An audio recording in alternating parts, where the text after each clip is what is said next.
from your news leader. The unit PSP is behind a white Ford Fusion on Buffalo Road heading out of Westville into Erie. And with that call, the city of Erie entered the national spotlight of the Facebook killer. Steve Stevens comes through the drive-thru at this McDonald's in Harbor Creek, and it's employees that tip off Pennsylvania State Police. We'll tell you why they're being called heroes. Tonight, we hear from the residents in that neighborhood where the massive manhunt ended. Live in high definition from your news leader, this is Jet 24 Action News at 6. Good evening, Erie. Ground zero in the case of the Facebook killer, Steve Stevens, ending his own life in an East Side neighborhood this morning. Tonight, we have team coverage of today's events, from what happened to what people are saying about it. Rachel Vendetti live at the scene where Stevens shot himself, and Jacqueline Seymour reporting at the Buffalo Road McDonald's.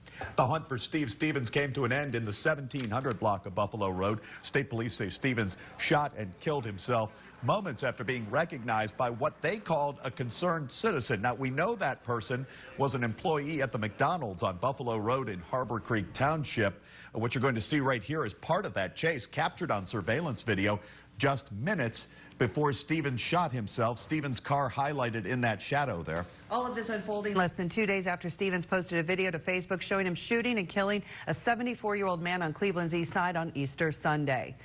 And we start with team coverage tonight on the scene where Steve Stevens shot himself this morning. Rachel Vendetti joining us now live at Buffalo Road and Downing with more on what happened. Rachel?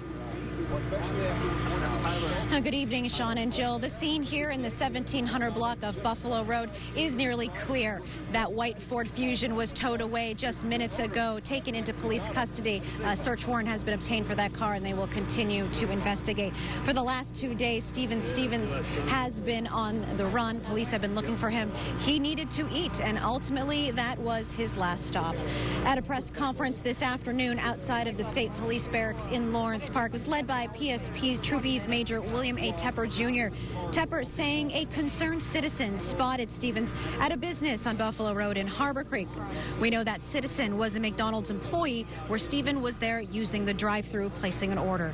State police troopers responded, spotted the vehicle, and then the pursuit began. That pursuit went for about 2 miles from Harbor Creek into the Wesleyville borough, then here into the city of Erie in the 1700 block of Buffalo Road. There, police used a pit maneuver to stop that Fusion.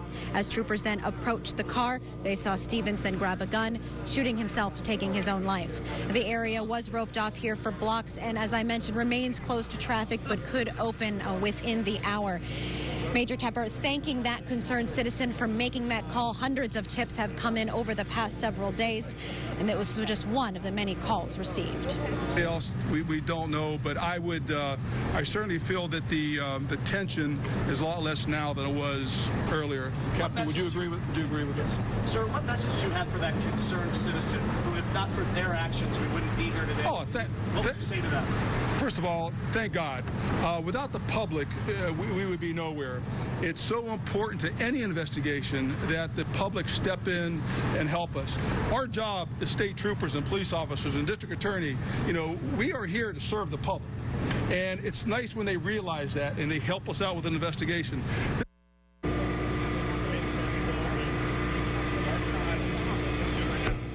Now, an autopsy is scheduled for tomorrow morning here in Erie County on the body of Stephen Stevens. That's according to District Attorney Jack Denieri. Now, police are not sure how long Stevens has been in the area. They're not aware of any relatives in the area or his connection to Erie. So now the backtracking begins to figure out how he came from Cleveland to the Erie area and why he came. And we will have more on that as we continue following the case over the next several days, I'm sure. Sean. Rachel Vendetti reporting live. Thank you. Our team coverage continues now from the McDonald's on Buffalo Road. Steve Stevens coming through that drive-thru this morning. Employees tipping off state police, leading to the pursuit before Stevens ended his own life. Jacqueline Seymour spoke with the owner. She joins us now with the latest on this part of the story. Jacqueline.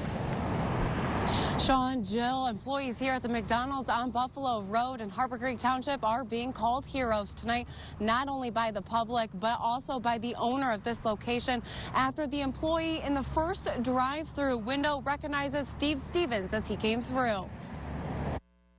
What began as a normal start to the lunchtime rush after 11 Tuesday morning at this McDonald's on Buffalo Road in Harbor Creek quickly changed. My back drive-through girl called me back and wanted me to verify if she thought that she recognized this person like she did. Steve Stevens coming through the drive-through. The owner, Tom Ducharme, saying he was able to identify the white Ford Fusion with Ohio plates. The window employee immediately calling state police while Stevens went from the first drive-through window to the second. I pulled my front drive-through girl out of the window, and my supervisor actually is the one that interacted with him. The crew trying to slow Stevens down. We told him it was going to be a minute for his fries. Really wasn't. We were just trying to give the cops a little bit more time just for that reason alone. He said he didn't want to wait, give him his nuggets, and he had to go. Ducharme says they gave him the nuggets and he left in a hurry. The owner says by the time Stevens got his food out of the drive-through window and made it back out onto Buffalo Road, Pennsylvania State Police had already begun the pursuit. By the time he got past over here, there was already a state trooper behind him with the lights going. So it was the minute he left the parking lot, they were on him. The team being called heroes. Ducharme saying he's proud of his employees. I couldn't be prouder of how they handled the situation. I'm very thankful that I was actually here working with them today.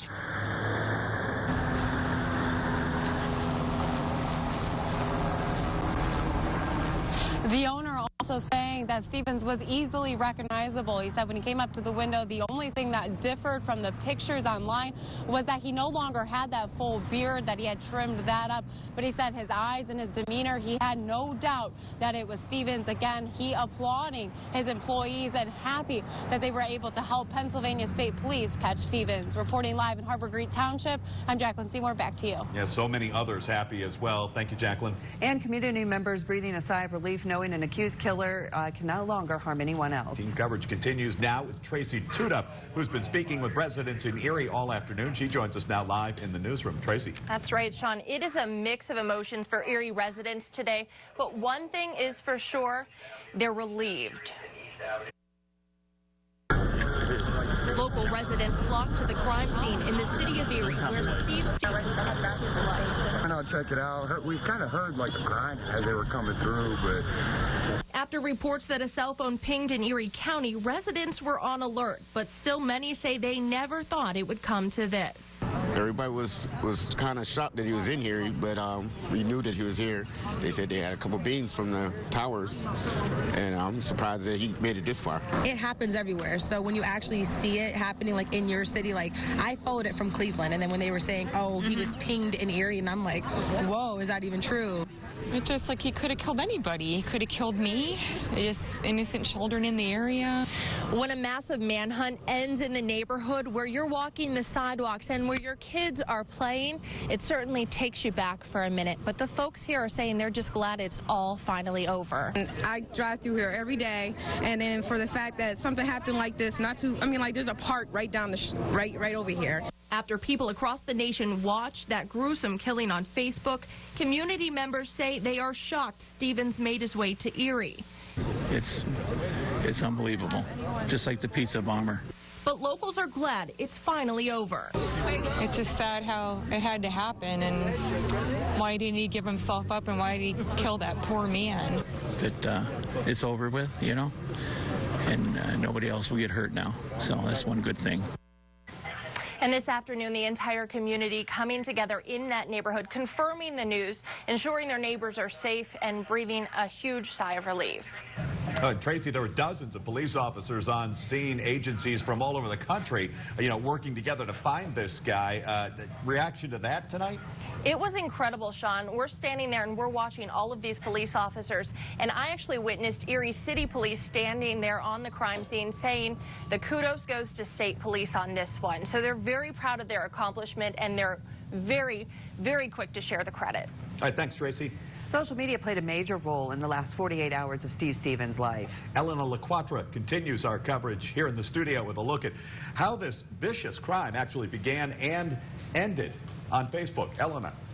That's right. He's being called the Facebook killer for a reason. This chase for Stevens began Sunday afternoon after he shot and killed Robert Godwin Sr. and then later posted a video of the killing to Facebook. His Facebook page with the gruesome video wasn't removed for nearly 3 hours. At that point, the video had spread across the internet on multiple sites, and because of the national attention to the story, Stevens' face was plastered all over social media. By late Sunday night, multiple national news outlets, including ABC News, reported that Erie police said that a ping from Stevens' phone was detected on the east side of Erie County. Information that's still cloudy tonight.